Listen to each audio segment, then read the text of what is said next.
Welcome. So just wanted to give a little Devar Torah each week, and this is Friday, so wanted to just do a little bit of a Shabbat Devar Torah. And so we're dealing with dealing with Parsha Shemos.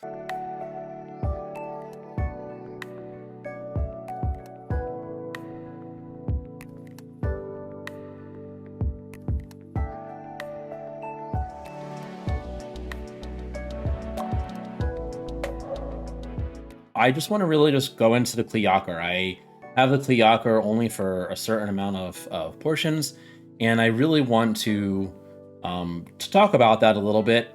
I don't have a full Kli Yakar yet, but I do find a Kli Yakar very interesting, and so just as a little bit of Devar Torah from the Kli Yakar, and how it can also relate to Mashiach as well.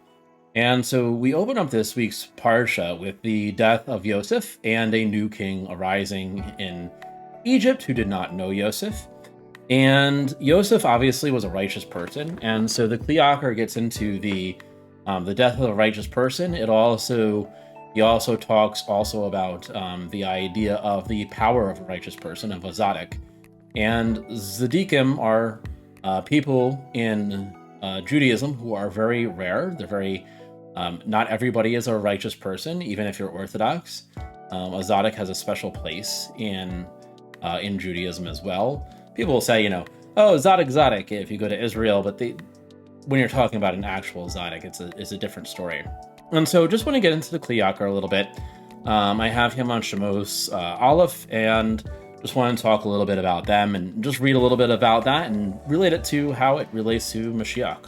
Obviously, we are followers of our Rebbe, Yeshua, and so bring him in as well, right?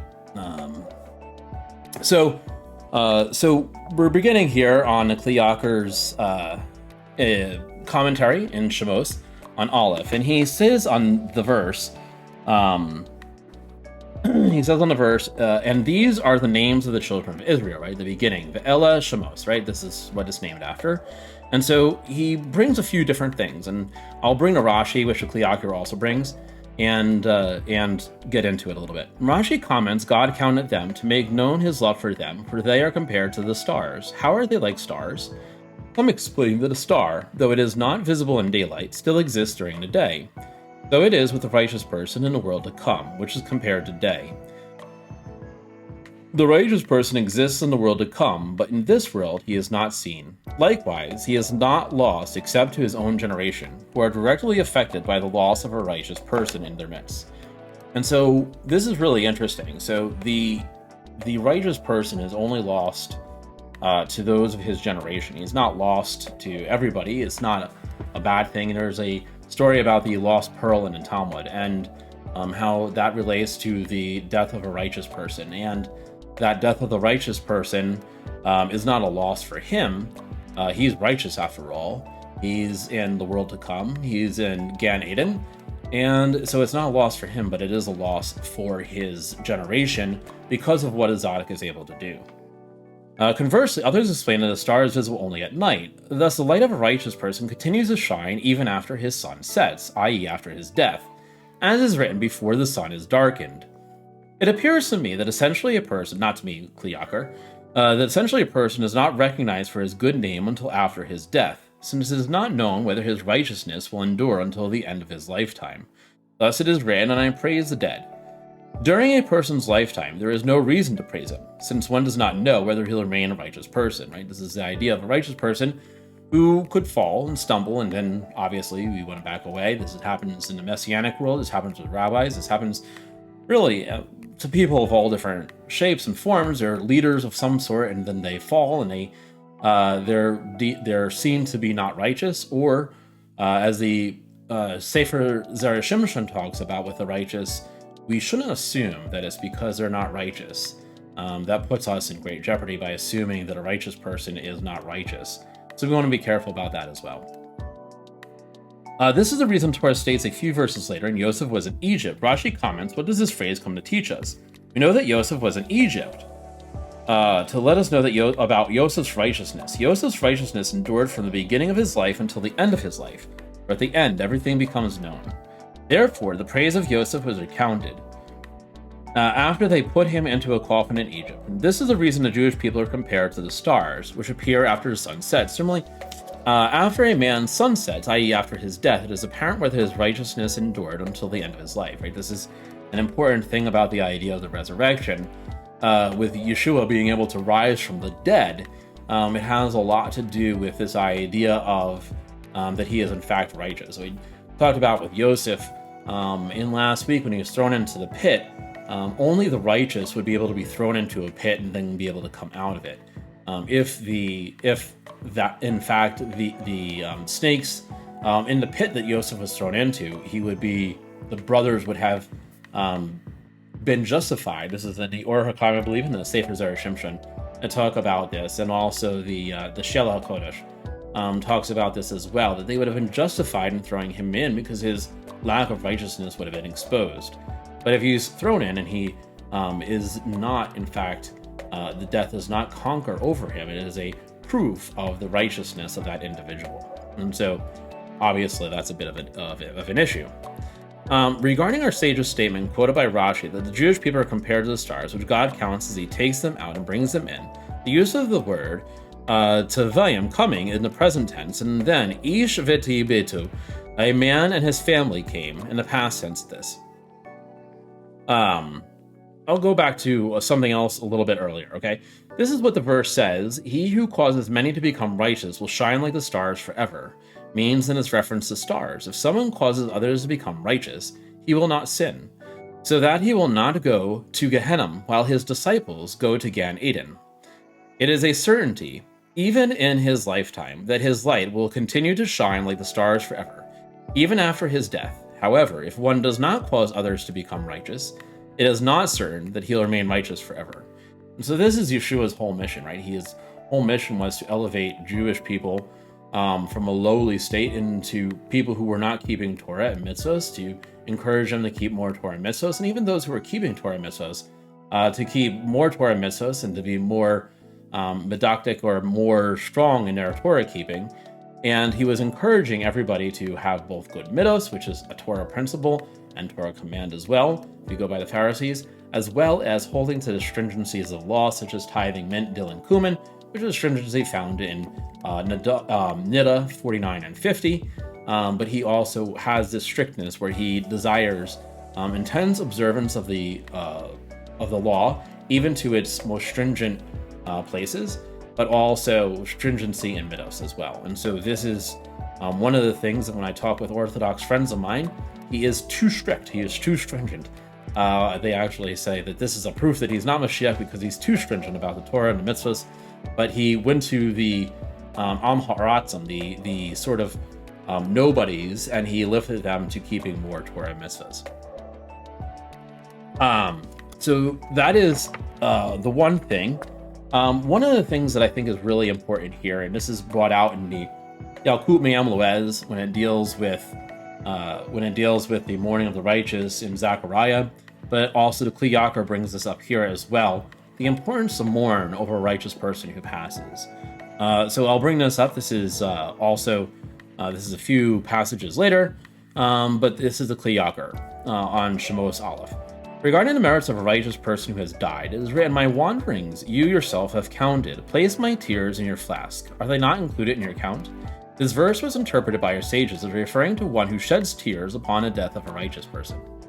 This, to me, is really one of the main things that our ministry is all about, is this idea of shedding tears over the death of a righteous person.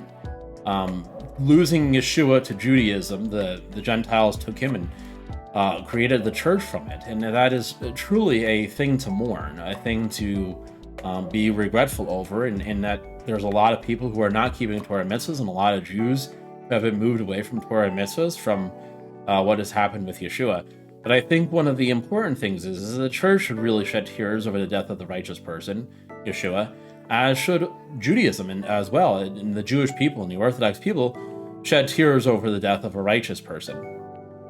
It's very important. The Yalkut Me'am Loez, a Sephardic commentary on the Torah and Zechariah, talks about how important this is when he talks about the death of Mashiach ben Yosef.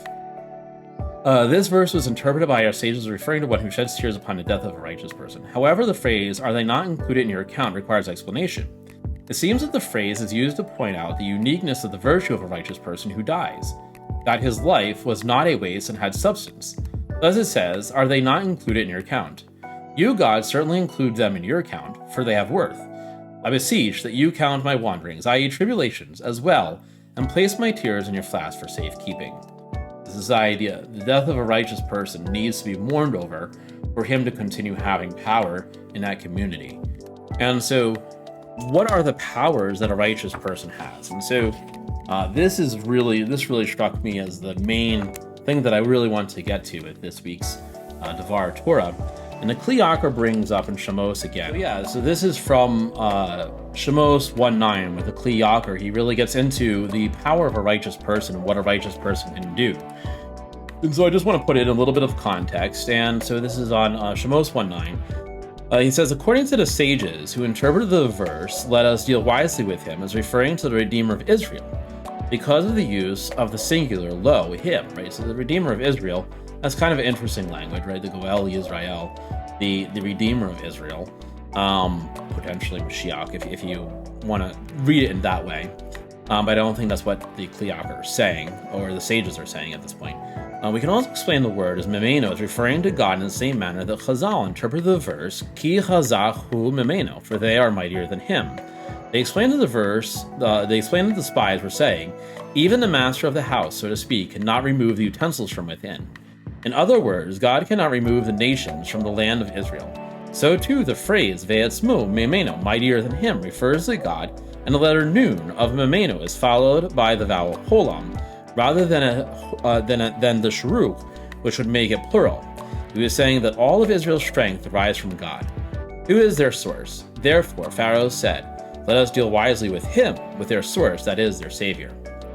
It is also possible he literally meant Ve'etzmu Memeno, and mightier than him, that they, the Jewish people, are mightier than God. As our sages say, this is in Moed Katan 16b, where they say this, God said, "I rule over everything, and who rules over me? The righteous one. As is written, God fears responds to the righteous ruler." In other words, God says, "I issue an edict, and the righteous person is able to nullify it." This is really powerful. Right? This is a traditional, what people who follow Yeshua talk about all the time, is that a righteous person is able to nullify the decree that is on you, right? This is obviously requires teshuvah. It's not simply the righteous person himself. If you do teshuvah, if you mourn over the death of the righteous, as I said earlier, and if the righteous person is able then to nullify a decree, obviously for those who are connected with him, those who are able to mourn over his death, they're able to connect with him, and the righteous person is able to nullify an edict that God hands out for that person. Obviously, great teshuvah is also needed as well. The righteous one is written, God fears responds to the righteous ruler. In other words, God says, "I issued an edict, and the righteous is able to nullify it." Certainly the basis of the Jewish people's strength and the might of their hand is that they cling to the commandments and they guard the laws of Torah. Right? Obviously, you cannot have clinging to a righteous person and do away with Torah yourself. You cannot have the Zadok who declares to not do any more Torah either. This is completely foreign to anybody who would have been reading what Yeshua and his disciples were writing at the time, saying and writing at the time. You have to keep the Torah. In fact, Yeshua himself commands us to keep the Torah on the highest levels.